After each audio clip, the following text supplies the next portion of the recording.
Welcome, everyone. This is the first webinar in the MarshWatch Prairies edition for the 2026 season.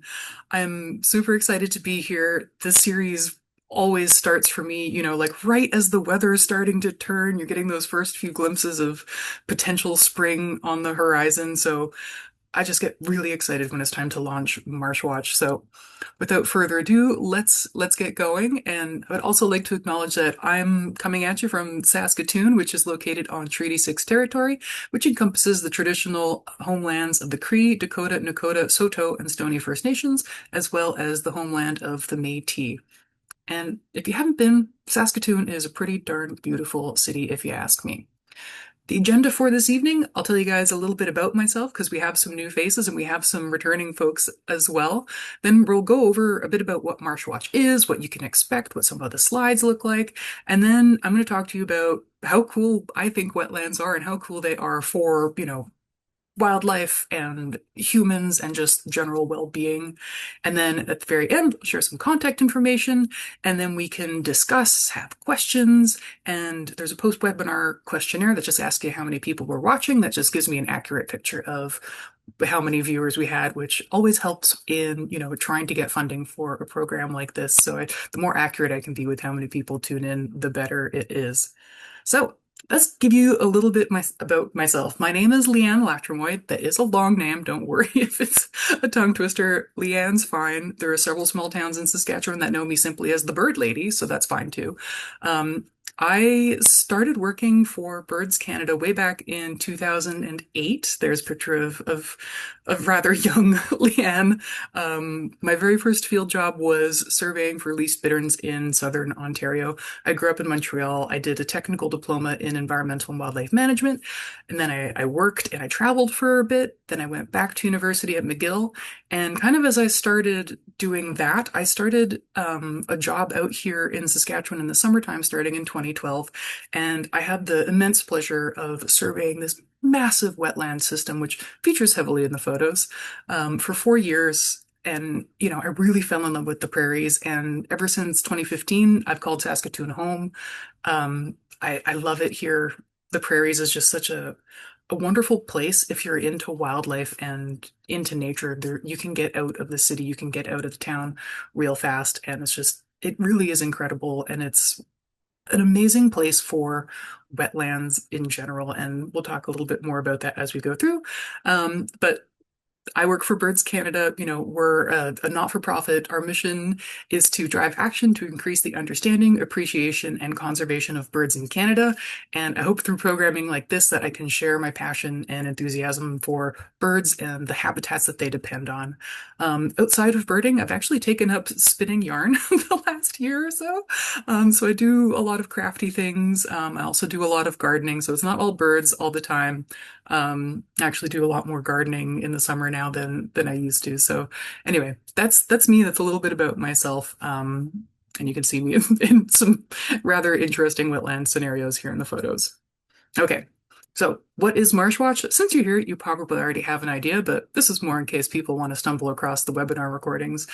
MarshWatch is an introductory program. We started it in 2023 with kind of an idea to just get people, engaged and learning more about wetlands. And wetlands are a really nice habitat to learn your birds with because the core group of species, they're often, they're right there in a smaller defined area. A lot of them are very loud if they're not very showy. And, there are several of them that like to float around on the water. So they're actually really good places to learn your birds and learn your bird calls. We do 10 weekly webinars. These are recorded and posted online. Usually I'm able to get this done. I get the video edited and up on the following Friday, but sometimes it happens over the weekend because life can get a little bit busy. We'll do some quizzes during the webinar, and those will be visual or kind of, text descriptions of sounds. And then online, there are some video and audio quizzes. We'll also do some guided walks. I wasn't able to do them last year because of a knee injury, but I should be able to be out and mobile doing them this year. So we're going to do them in select locations in Saskatchewan and Manitoba. Maybe we'll be able to get into Alberta. And I'm open to requests. If you have a local nature group and you say, hey, we would love to have you out and do a field trip with you, um, please let me know. I would love to do something like that. And it's always good to have local knowledge about like, hey, there's this great wetland and it happens to have a trail that you can actually walk down, you know, so that we don't go traipsing through the wetland. So anyway, we'll be doing some guided walks and we'll sort those out a little bit later in the season. And the ultimate goal of MarshWatch, beyond giving you bird ID skills, is we're hoping that you can submit a checklist from a wetland of your choice in June or July or even later into the summer, because this acts as a stepping stone to some of our other programs. We don't quite have a marsh monitoring program active on the prairies, but we do have this program going. So that's a little bit about the program itself. You folks have all seen the schedule before, but we're going to have a bunch of ID sessions. We're going to have a giant review at the kind of the penultimate webinar, and that's going to be a long one. I'll cover all of the species. So it's about 2 hours long. That is the longest one. Most of the sessions take about 45 minutes to an hour. Sometimes we get, distracted chit-chatting at the very end, but folks can take off after that point. And the very last one, we're going to focus on a lot of soundscapes, so listening to recordings and pointing out the birds that we're hearing.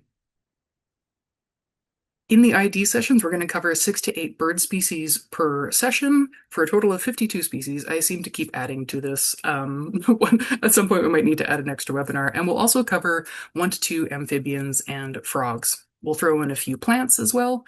And then again, there's always those review quizzes and discussions. This is the list of species. It's quite extensive, but it's not everything that uses a wetland. These are kind of the core species that really rely on wetlands in the prairie landscapes. So that's Alberta, Saskatchewan, and Manitoba, that, they rely on these wetlands for breeding, for rearing of their young, or it's a very important food source for them, but it doesn't cover everything that uses a wetland. You will see robins using wetlands, you will see other species in there, but this is the core, and, hopefully that gives you skills to notice the other species as well. I do suffer from pretty bad migraines and I don't get to choose when those happens. So we are going to have a cancellation plan in place in case disaster strikes and I'm not able to do the webinar. So as soon as I know that for sure I won't be able to do it, I'm going to send out an email to everyone as soon as possible. And we'll just have the standing reschedule date. And that will be Friday at 7 p.m. Central. And much like this, you'll get a reminder email 1 hour before that, but I will try to send out an email notice as soon as possible. And again, reschedule for that Friday, just so that we don't have to worry about making a date and you guys know, okay, if she can't make it, we're going to do it on Friday. So I'll show you a few example slides, and these have evolved over time, and I think they're finally at a point where I'm really happy with them for the most part. So there shouldn't be too many more changes, but we'll go over kind of the group of species that we're going to cover in a given session. And here's just an example of what kind of the species specific slides look like. We go in depth. I'm going to be giving you kind of the pointers, the things that to really key in on to help you identify a species quickly. We'll talk about the females as well, and especially the female ducks. We do spend a fair amount of time on them because they are tough. And, it's something that even if you're a really great birder, the female ducks can absolutely be fairly tricky. So we're going to cover all kinds of that, really describing where the bird likes to hang out, how big they are. And that's a relative size, a smallish duck, a large-ish duck. We'll also cover the diet as well as their songs and calls. So here's an example of the green-winged teal's peeping call.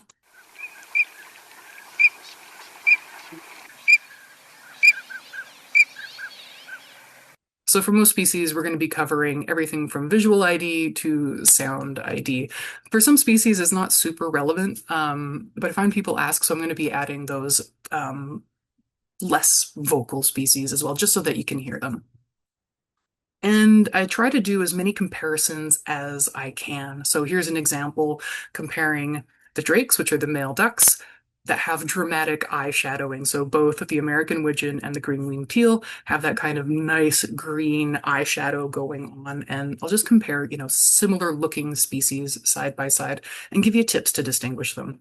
And of course, that absolutely applies to the female ducks, and we do a fair bit of that because they are tricky. And, the teal hens, those took me years to get good at telling them apart. And so, I'm hoping that this series gives beginners, confidence and grace to, not know something, and that's okay. But I also find that, with some of these deeper dives that even people who have, a fair bit of experience birding, it's always great to hear someone else's tips and tricks, and that's really how we learn and get better. So lots of comparisons. And without further ado, we'll move on to the portion of the evening where we get to talk about just wetlands in general as a piece of habitat. So I mentioned that I started working in the prairies in 2012, surveying this wetland complex. So this is a photo from that area, and we did a lot of bird surveys all across it. It's got to be one of the largest kind of unbroken continuous large wetland pieces of the landscape. Most of it's private land, so we had to do a lot of work with landowners to get access, but it was just massive. And in a wet year, or a wet portion of our wet dry cycle, it was really, really incredible. And it's just, I love it. This picture just always makes me feel a little bit like I'm coming home. So hopefully by the end of this, you'll have some of that wonder and appreciation too. Okay. But first off, what the heck is a wetland? Well, the clue is definitely in the name. So I'll read you the definition that the National Wetlands Working Group uses. So technically, a wetland is defined as land that is saturated with water long enough to promote wetland or aquatic processes indicated by poorly drained soils, along with vegetation or other biological activity adapted to a wet environment. What does that mean, kind of in a bit simpler terms? Well, wetlands are that dynamic transition habitat between water and dry land. It's the in-between space. And in that in-between space, there's always a push and pull of kind of wet and dry depending on the year and depending on the time of the year. On the prairies, wetlands are classified based on water permanence and vegetation zones. So we have a variety of different kinds of wetlands on the prairies, and some of them are, just really shallow basins that hold a little bit of that spring meltwater early in the season, but then once the frost plug goes, they lose that water, or if there's evaporation, they lose that kind of water, and they're wet for really only a short period of time, whereas others are more permanent bodies of water, of wetlands. They really stick on the landscape for more often than, say, the shallower, more ephemeral ones do. Stewart and Cantrud published their famous classification in 1971, and they came up with definitions and, criteria for each of those. And I'll just kind of show a little bit of that. This is a slide borrowed from our colleagues at Ducks Unlimited. And this is just kind of showing those different classes of wetlands. So there's more than 5, but these are the ones that really apply to wetlands as we think about them. There's another one that's alkali, salty flats, which are a little bit different. So a class 1 wetland is really classified based on that ephemeral nature of water on the landscape. There's going to be a little bit of a puddle there. Maybe if you get a good rainstorm, water accumulates there, or especially in the spring, there'll be some water accumulation. A wet meadow is even a little bit longer holding the water. So I think I have them written up here. Yeah. So ephemeral holds water for a brief time. Temporary holds water for about 2 to 6 weeks and is very seasonal. A seasonal wetland is wet through kind of to midsummer, but it does usually dry out into that later portion of the summer. A semi-permanent wetland, those are the ones where you're starting to get more and more of those cattails and rushes. They're semi-permanent, meaning that they're wet from April until the fall, and that's kind of 4 out of 5 years over the long term. And permanent wetlands, as you might have guessed, they hold water on a more permanent basis, on a more long-term basis. So year-round, they have water in them, and that occurs in 9 years out of 10 because for those of you that do live here on the prairies, you'll be intimately familiar with the kind of wet-dry cycle that the prairies just naturally goes through. We're still coming out of that fairly extensive drought, and so we're going to be going back into, at some point here, a bit more of a wet cycle. So it's going to be wet for a few years. A lot of those basins are going to fill up. But right now, there's been, it's been several years of some pretty large wetland basins that have had very little water in them. And some of that really is just that kind of, it works on mostly a decade. So we'll have about 5 to 10 years of one, and then, 5 to 10 years of the other. But that actually helps to, draw down the water, and it does replenish and refresh the wetlands. It gets, some of the seedbed a chance to come up and germinate. And as the water comes in, you build that carbon storage layer. So it is a dynamic landscape that really does naturally go through this wet and dry cycle. Here's just an example of that sort of wet meadow. And again, those wetlands are classified based on the deepest part, and you can see that here. And all you can really see is that kind of darker coloration, and those are all those little spike rushes and rushes that are hanging out in this wetter part of this lovely little horse pasture here. Those horses were very friendly. They definitely like to come say hi. This is an example of a much deeper wetland. So this is a class 5 wetland, permanent wetland that really, it would take a lot to, run this thing dry. And on the edges, you can see that kind of class 4 where there's more cattails. Class 4 definitely also can have some open water, but a class 5 really has kind of larger chunks of that open water, and again, is wet for more years than sort of the semi-permanent class 4. That's a little bit technical, but here's an example of a recently flooded basin, and this is one that's going to be, dry come summer. They are definitely dynamic places. And here's a photograph that I took in 2021 of Neely Lake. That's up near the boreal forest, kind of on the east side of the province. And this is quite a large basin that is going through a fair amount of drawdown. So it can happen even on these larger landscape levels. And what's cool, if you like playing with satellite imagery, if you like, going around on Google Earth and just taking a trip from your computer, you can scroll through kind of through the years. And, in the early 2000s, it was fairly dry here on the prairies. And you can see there's like kind of shadows of wetland basins. You still see some that are kind of a little bit more obvious, but I'll skip forward here to 2012, where there's a lot of water on the landscape. 2010 and 2011 were both really wet years, and a lot of those basins filled up.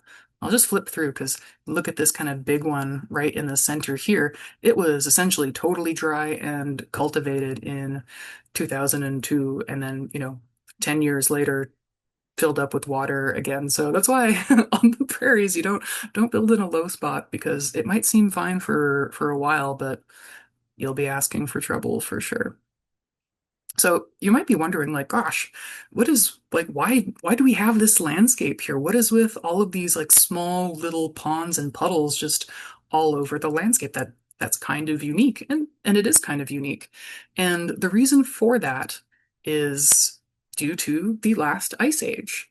And in particular, the really excellent sequel to the ice age, which was the meltdown or the retreat of the glaciers. So for those of you that weren't around at the time, and I know none of us were, um, most of Canada was covered by a massive ice sheet at the end of the last, glacial maximum about 18,000 years ago, which is, quite a few years. And eventually, those glaciers started to recede. And that doesn't really happen in a neat and orderly process. It comes, it goes. There's colder there's colder millennia, there's warmer millennia. So it doesn't all happen, in a nice, neat, orderly fashion. And that really creates a lot of really interesting landscape features. So those ice sheets, as they were, expanding and growing from their centers, they really ground up all of everything that was on the surface, all sorts of rock and silt, and they, grind it up to kind of a pulp. And as they retreat, the outflow of water gets deposited on the landscape. And that's what we have here in the Prairie Parkland region. We have these major outwash plains. And as you can see here, there's some lakes that are formed, there's some deltas, there's tunnels and braided streams. But there's also these large chunks of ice that kind of get, floated out and buried with the sediment. Some of these big chunks take a really long time to melt. And here's just a close-up of them, so you get these little icebergs or ice chunks kind of left in this outwash plain, which over time, eventually they melt. And you can see where, the glacier was stored or stalled for a little while. There's debris buildups. You get those nice little moraines. But importantly, we get all of these little kettles, and that's what we see here on the Canadian prairies and as well into the United States is this knob and kettle topography where we had those ice chunks that eventually melted out, but they left these depressions. And so, because of the Ice Age meltdown, we have all of these tiny little depressions strewn across the landscape. Some of them are indeed really small, some of them are quite large, and they're unconnected. They're not part of a river system. They're really a lot of these isolated small basins. I always really like the ones that are at the bottom of the knob part. I love those wetlands. So it is a rather large region that spans across much of southern Alberta, Saskatchewan, and Manitoba, as well as into Montana, North and South Dakota, Minnesota, and Iowa. Now, all of those potholes are not equally distributed across that entire landscape, especially if some of you folks have been down to southwestern Saskatchewan. There's far fewer wetlands on that portion of the landscape, but that's kind of the general extent of the prairie pothole region. And all of those little tiny basins surrounded by seas of mostly grass, because in that area we don't have enough precipitation to, grow large forests or anything. It actually has become North America's duck factory. That's kind of the colloquial term. That's what gets used a lot. And in wet years, the prairie pothole region accounts for 70% or more of the continental waterfowl production. So imagine like this area is really critical to waterfowl production. All of the ducks, well, not all of the geese, most of the geese fly clear north of here and they breed in the Arctic, but mostly, it is those ducks that are really, really relying on this area in terms of important breeding grounds. It's just so beautiful. I love flying over the prairies in the summer. You can actually see and you're not too far above the clouds. So what makes these places important and are they important? Well, wetlands offer a lot of services. Essentially, they act as a sponge in a lot of ways. They're really good at absorbing flood water. All of that dead vegetation that kind of eventually accumulates at the bottom, it has a structure where it is really, really good at holding on to water. It really does act like a sponge. So it absorbs floodwater and it slowly releases that into the groundwater stream. They sequester carbon. Again, with all of that plant matter that falls in, a lot of it just stays as kind of organic matter at the bottom of that wetland. And they purify water. They help to, promote bacterial degradation of any, compounds and stuff in the water, like excrement and all of that, because the ducks go to the bathroom in these wetlands. But, these wetlands are really, really important, in terms of water health, water quality, and the water cycle in these areas. In larger systems, they really prevent shoreline erosion, so they break up the action of the waves as they're coming to whatever shoreline there is, so they help maintain shoreline integrity. And they're food and essential habitat for an awful lot of animals. Fish, shellfish, water birds, land birds use them, mammals use them, and they're also important food resources for humans. You know, they can produce a lot of wild rice, cranberries, fish, game, and plant roots. So wetlands are really critical to a healthy functioning ecosystem. And we've actually adopted a lot of their functionalities into some of our wastewater treatment plants. Here's an example from Walnut Cove in North Carolina. They just happen to have a really nice graphic showing their system. And, the wastewater goes through various ponds of different sort of aeration and then, sort of slow, stagnant flow. And then finally going through a lot of the plant matter, which helps to trap a lot of the debris. So their wetlands are really good at cleaning water, and we do use principles of those systems in some of our wastewater treatment plants, as humanity in general. So let's get on to probably why you're here is why they're, critical habitat for wildlife, and they also do a fair amount of landscape connectivity. So here's just a slew of random photos that I've taken of birds that, have their nests like literally some of them almost in the water. They're almost like black terns. They really ought to do just a slightly better job. This makes their nests really, really vulnerable to wave action. So they choose small wetlands that are going to be prone to having a lot of waves. You can imagine if they were in a part of a bay that, boats were driving quickly by, that wake would flood out and actually topple over the eggs off of their nests. So some of them can be really balanced on a knife edge almost. Eared grebes do a slightly better job of building a little bit more structure. And of course, there's lots of birds that build their nests like up in the wetland vegetation or on the wetland margins. Waterfowl use wetlands. Of course, the diving ducks nest right over the water, but dabbling ducks, the ones that, feed at the water's surface, they nest in the adjacent upland areas and then they take their young to wetlands. And so they're critical brooding areas for their young.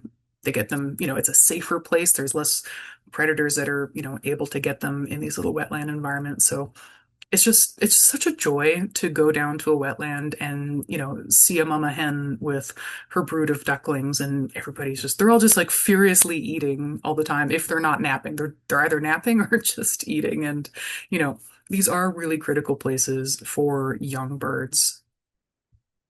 And a lot of these wetland systems, especially the ones that are small, don't contain fish, they can be super, super productive in terms of insect biomass. And this makes them really, really great for those birds that bring their young down and feed on them. They don't have to worry about great big pike in a lot of them. It's a safe environment without a lot of predators, and that just really makes them super, super productive areas. A lot of these wetlands, they freeze solid right to the bottom in winter. And if you're a fish, that's terrible. So, a lot of these wetlands are fishless, which is different than a lot of places in the world where, you get wetlands more in association with, say, a lake system or a stream system. A lot of these pothole wetlands, they don't have fish. They can't support them in part because they freeze right to the bottom. And that does make them just super, super productive in terms of invertebrate production. So I was amazed when I saw this. This was actually in a larger lake system, but all of these scuds had kind of clustered into one area, and you could just scoop them up by the hundreds. It was kind of amazing, and it really opened my eyes to like, wow, these really are just massive food sources for any of the birds that are going to be coming out and hanging out here. Of course, there's other critters that use these, wetlands, of course, things like muskrat. Mink like to go swimming and go fishing in them for mainly they're looking at small fish, so they're in slightly larger systems, but all kinds of creatures, use these wetlands. It's not just birds, it's not just frogs. All kinds of things rely on them for the very least because, it's a source of water on the landscape and most things need to drink something. They also are really great for connecting habitats. You think of a lot of species that migrate through here in the spring and fall that don't nest here, but they rely on having these wetland habitats that are just chock full of food as fuel stops on their sometimes very, very long distance migration. So as soon as they land, they're feeding. That is, primary objective number one is stop and refuel for the continuing journey off to the Arctic breeding ground. So a lot of our shorebirds are really only here for a short period of time as they're moving on. But that doesn't mean that the wetlands are unimportant to them. It's quite the contrary. It means that these wetlands are actually super important to them. In dry years, when there's less of them on the landscape, it's harder for them to get all of that food that they need. So, you know, even though a species might not use the wetland more than a few days a year, those places are still critical in their life cycle to get up to that northern breeding ground. Fish also use wetlands. I know we were talking a little bit about the ones that don't have fish, but the larger systems that do have fish, the shallows are often important places where they, scatter their eggs and where their fry grow up. So the northern pike is an example of this, and they breed in the wetland shallows. And these are often places that'll actually dry up in the summertime. The eggs scatter and they attach to nearby vegetation. And as, the eggs hatch and the fry grow, it gives them a sheltered area away from the bigger fish because the big fish do eat the little fish and doesn't matter the species, they're going to be snacking on them. So, those intact wetland habitats on the edges of those larger lake systems are really important for some fish for breeding grounds. And I've seen it in very big flood years where there's like a big flood event and then, a quick reseeding of the water. I've actually seen, small pike, like literally on a road where the road had covered or strewn about in a field where, the water had temporarily come up and the little fry were like, ooh, more places to hide. And then they eventually got trapped when the water receded and there was a barrier to getting back to the bigger water. But it's just incredible how these places get used by so many different creatures. Of course, they do produce a lot of insects, among them mosquitoes for sure, but mosquitoes are an important part of, the life cycle of other species as well. But midges, especially, you can get these really, really large hatches of them. And I always love that time of year where you can see those little funnels of these large midge clouds, and they often kind of hang out in the leeward side of, a tree where the wind isn't blowing so hard and they can fly around. Anyway, I love them. They are super important for avian aerial insectivores, especially. So these are birds that feed on the wing, and a lot of what they wind up eating are, wetland insects that grow and they hatch and they do the other part of their life cycle outside of the water. So a lot of these swallows really, really, rely on these large hatches. And they're fairly small birds, and that kind of seems intuitive. It's like, yeah, a midge doesn't seem like much, but for a relatively small bird, it's a decent meal.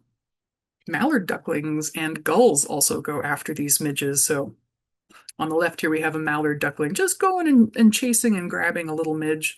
You'll also see gulls do this, especially they'll do this at night where they get up and they fly around and they're just really, really active. And it took me a long time to figure out like, oh, they're hawking insects. And so a good friend of mine caught a couple of these photos, and I just love that one of the Franklin's gull.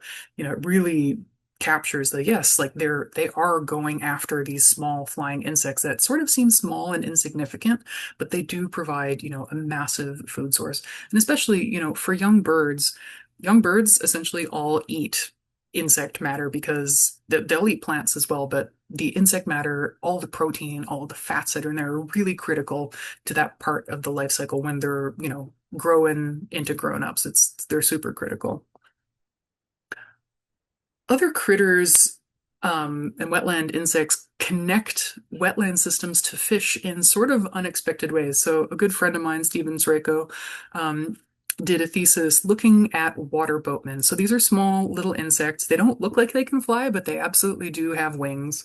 And in the summertime, they mate, they breed, and they reproduce in these small little wetlands over here. So like this little example.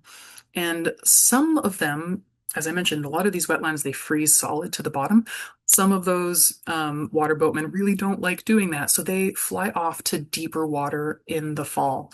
So once they're done the breeding and the weather starts to turn, there is a massive, massive migration of these water boatmen. And I mean by the billions. It's incredible. It's incredible to be out there as they're coming in and landing. And so they're going into a place where they're going to have, there's going to be liquid water throughout the winter season. However, this puts them at massive risk because there are all kinds of very hungry fish who take advantage of this sudden massive food source that has come into the wetland system. So you wouldn't necessarily think that maybe you're out fishing on the river and you're catching a goldeye or a mooneye. You don't think that it's, deeply connected to small wetlands a few kilometers away, but in reality, they are. They do provide a lot of this insect migration provides a massive amount of calories for fish in the wintertime. And then come spring, they crawl out and, there's still ice when they're crawling out of the water because they're just saying, get me the heck out of here. I need to get to the safe, smaller wetland. I'm tired of running for my life. And then they start the cycle all over again.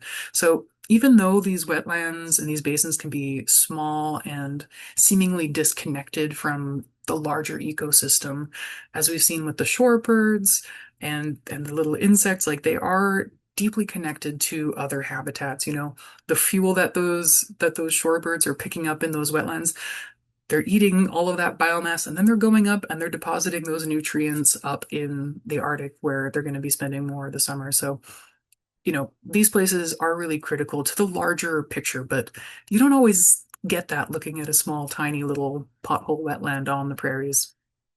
They're just fascinating. Um, However, we are losing a fair bit of them, and we continue to.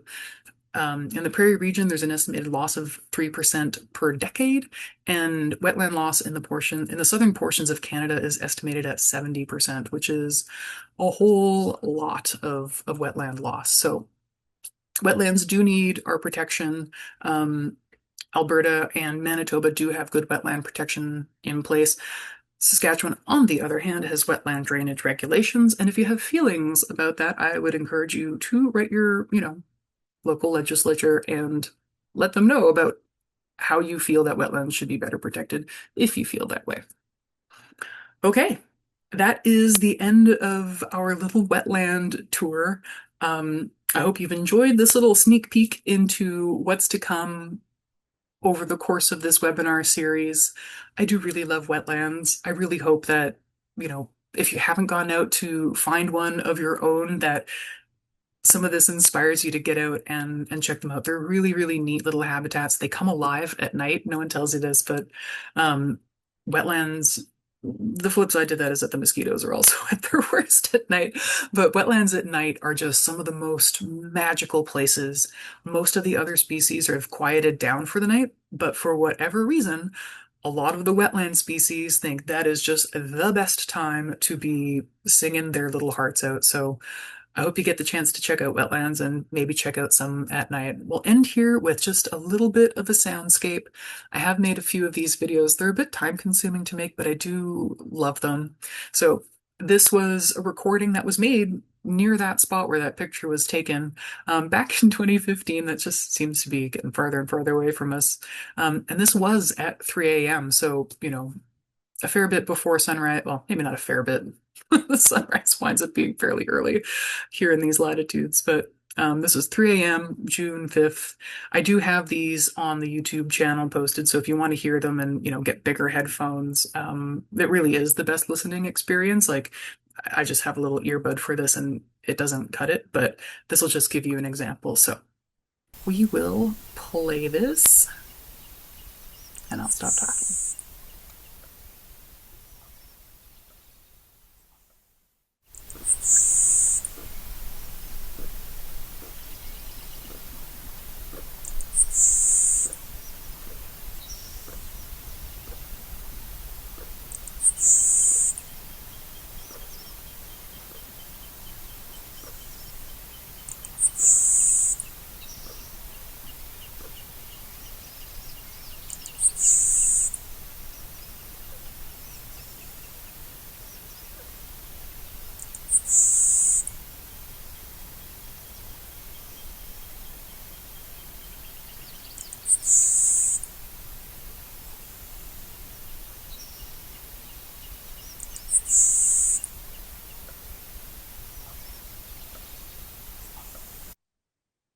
Oh, I accidentally paused it.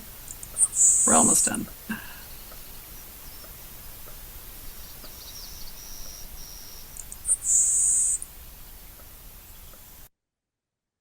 So a lot of those are fairly quiet, and I think the most audible, like using my little cheapo headphone, like I'm not hearing most of the species that I myself made the soundscape on, but mostly we can hear the LeConte sparrow, that chicka-ch, and the coot, which is mostly just kind of making like little popping noises. I'll finish it out here.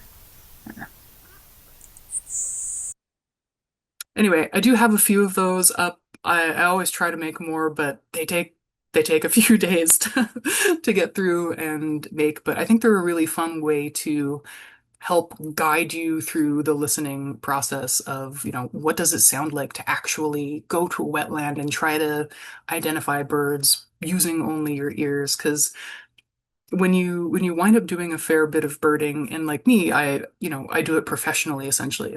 For the longest time, I told people my job was counting birds because that was pretty accurate for most of the year.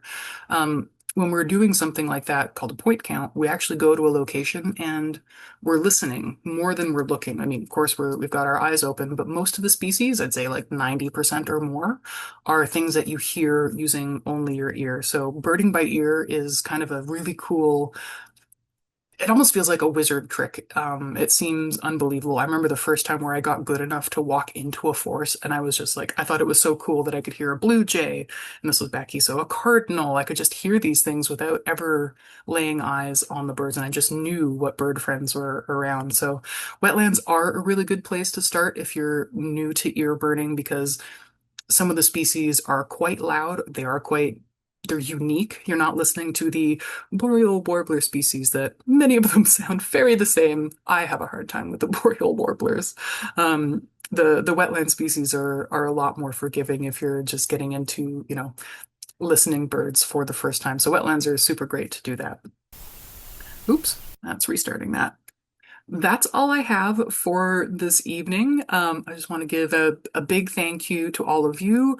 I also meant to say this earlier, but I really want to thank all of the photographers that, get out there, take photos. I know lots of them that are included in these presentations have just given me permission to, yep, use whatever you find of mine for these, which is just fabulous. It's amazing to have this because nobody wants to see my bird pictures. You won't really see my name next to most of them. Um, but people going out there and taking photos can be really helpful. For the species that I need to look elsewhere for that I don't have, from my kind of permissions for, I usually take them from iNaturalist because when you sign up, it's a pretty it's an opt-in where you're setting the permissions for how your photos can get used. And I just want to give a huge thanks to everybody who uploads their photos to that sort of a site and, makes them usable for, whether it's total copyright free or it's for non-commercial use like this for educational purposes. Um, that sort of thing, like you don't think that maybe it's like really helping, but it really does. It makes some of these presentations possible because, like I said, nobody wants to look at my bird photos. They're awful. Anyways, if you want to contact me, my email address, unfortunately, I think, is L and my last name, Latrimoy, at birdscanada.org. The Prairie Canada version of MarshWatch, you can find it at that URL. But if you Google MarshWatch and Prairie, it'll no doubt come up. You can follow Birds Canada on a variety of socials. Our website is birdscanada.org, and we're some variation of Birds Canada on Facebook, Instagram, and Blue Sky. We're also a registered not-for-profit, and if you're able and you feel so inclined and you want to help our organization continue to do programming like this and just our general mission, if you think it's good overall, if you're able to, I'd encourage you to make a donation, but not everybody's in a place to do that, so I don't want to make that a big thing. But if you're so inclined, we are a charitable not-for-profit. This is my job, and it's a pretty wonderful part of my job. I also want to give a big shout out to our sponsors, some of these past and present: the Manitoba Fish and Wildlife Enhancement Fund, the Government of Canada, the Ministry of Saskatchewan, the Saskatchewan Ministry of Environment's Fish and Wildlife Development Fund, SaskPower, and of course Wildlife Habitat Canada. They've been huge supporters of a lot of the wetland and educational work that we've done over the years. So big shout out to them. They've been a massive help. So thanks so much for tuning in. I'll stop the recording, and if anybody has questions, we can chit chat if you want to hear about how my knee surgery went. I know some of you were sending me positive messages throughout the year, so thank you so much for those. Anyway, I'll sign off for the webinar here, and we can chit chat a little bit later. Thanks.